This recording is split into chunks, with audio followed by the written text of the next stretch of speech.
여러분 안녕하십니까? 10월 21일 뉴스플러스 시작합니다. 홍원표 기자와 증시 상황부터 진단합니다. 홍 기자. 네, 오늘 국내 증시는 양시장 약보합으로 마감을 했습니다. 다음 주에 시장에 좀 영향을 줄 만한 비이벤트들이 남아 있는데요. 아무래도 이걸 이제 좀 남겨두고 숨고르게 들어갔다 이렇게 보시면 되겠습니다. 예. 주체별 수급도 좀 시장별로 좀 엇갈렸는데 유가증권 시장에서 외국인과 기관이 약 200억 원 정도 이제 순매수했지만 개인이 한 700억 가량 이제 순매도를 했고요. 또 코스닥에서는 외국인과 기관이 팔아치웠는데 개인이 순매수했습니다. 네. 오늘은 사실 이 무역 적자 얘기가 가장 좀 뼈아픈 것 같습니다. 지금 무역 적자 이달 들어 20일까지 적자가 50억 달러, 7개월 연속 무역 적자가 나올 가능성 굉장히 지금 높아진 상황인데 더 큰 문제는 믿었던 수출마저 지금 감소하고 있다는 거거든요. 5.5% 수출이 감소했습니다. 지금 반도체 쪽 업황 부진이 계속 이어지고 있다. 이런 부분인 것 같고요. 오늘 이제 달러 인덱스가 크게 이렇게 오르지 않은 상황에서도 우리 원달러 환율이 좀 많이 올랐다는 점이 이렇게 수출 감소와 좀 무관치 않다 이런 예상이 됩니다. 그리고 우리 시장에 부담을 크게 지고 있는 이슈가 지금 또 한 가지 더 있죠. 바로 미 국채금리 상승입니다. 10년물 국채금리 상승이 거의 금융위기 수준이라고요? 그렇습니다. 미국의 10년물 국채 금리가 장중 4.269%로 2008년 금융위기 수준으로 뛰었습니다. 불과 3개월 전만 해도 한 2.6%대였는데 3개월 사이에 굉장히 많이 올랐습니다. 이 10년물 국채 금리 같은 경우는 글로벌 장기 시장 금리의 좀 지표가 되는 그런 수치입니다. 금리가 올라갈수록 이제 물가 상승에 대한 우려가 크다 이렇게 해석하시면 되는데요.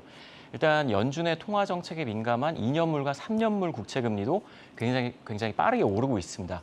결국 연준이 이 금리 인상을 강하게 할 것이다 이런 예상들이 좀 지배적이기 때문인데요. 네. 이 같은 영향에 이제 국내 채권 시장도 좀 패닉을 보였습니다.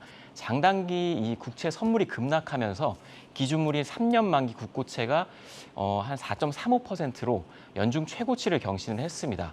국내 금리가 좀 급등을 했지만 미국 국채 금리에 대한 부담이 더 커진 탓에 달러 강세 현상도 좀 계속됐는데요. 이에 이제 오늘 원달러 환율은 다시 1,440원대에 근접했습니다. 네, 우리도 문제지만 일본 엔화는 사실 더 큰 문제입니다. 지금 달러 대비 엔화 환율이 지금 150엔으로 오늘 돌파를 완전히 해버렸죠. 그렇습니다. 지금 환율 방어를 하려고 일본이 미국 국채를 다 내다 팔아버리니까 이게 또 미국 국채 금리를 더 끌어올리는 악순환이 지금 반복되는 것 같습니다. 결과적으로는 지금 엔화의 불안이 위안화, 원화의 연쇄적인 어떤 외환 위기를 불러일으킬 수 있다. 이런 우려까지도 지금 제기되고 있는 실정입니다. 이런 불안한 상황에서 레고랜드발 여파 오늘도 계속 이어졌네요. 그렇습니다. 이렇게 채권 시장 변동성이 심한 가운데 우리나라에서는 이제 부동산 PF 관련한 좀 영향들이 있었습니다. 일단 레고랜드발 이 채무 미상환 문제 때문에 일단 단기 신용 채권 시장에 좀 이제 리스크가 좀 다가오고 있는데요. 사실 이 부동산 PF에 대한 우려는 언제나 있어 왔습니다.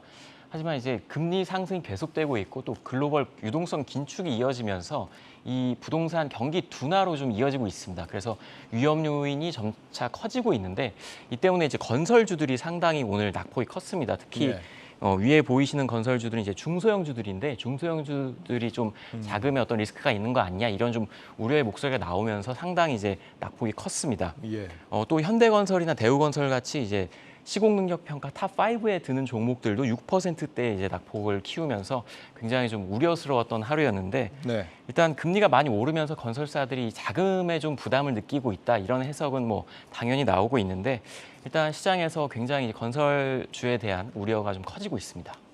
지금 증권사들 자산 건전성이 좀 염려된다. 이 얘기를 어제 우리도 다루긴 했는데 그런데 아예 이제 부도설까지도 오늘은 제기가 되고 있다고요?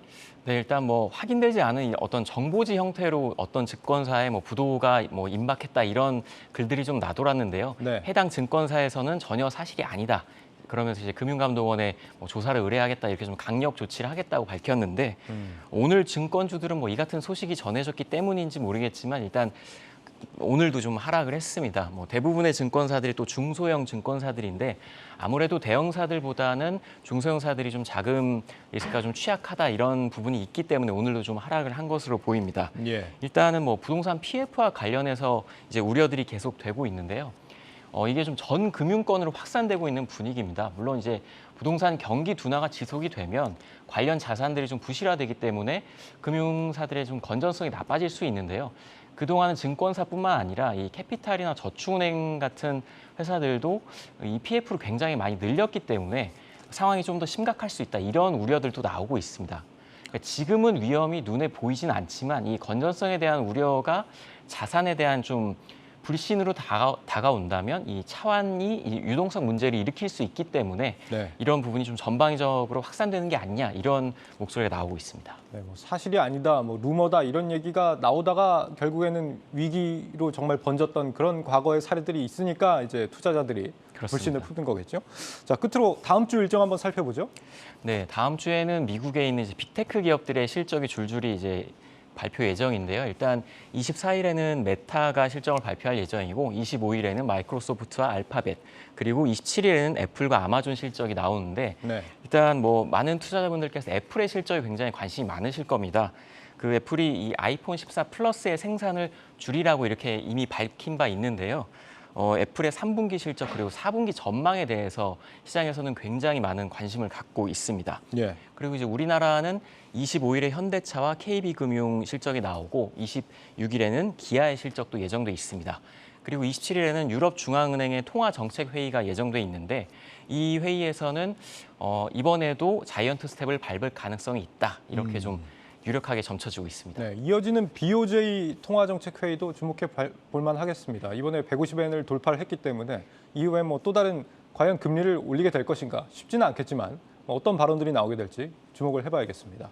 네, 잘 들었습니다. 증시 프리즘 홍원표 기자였습니다.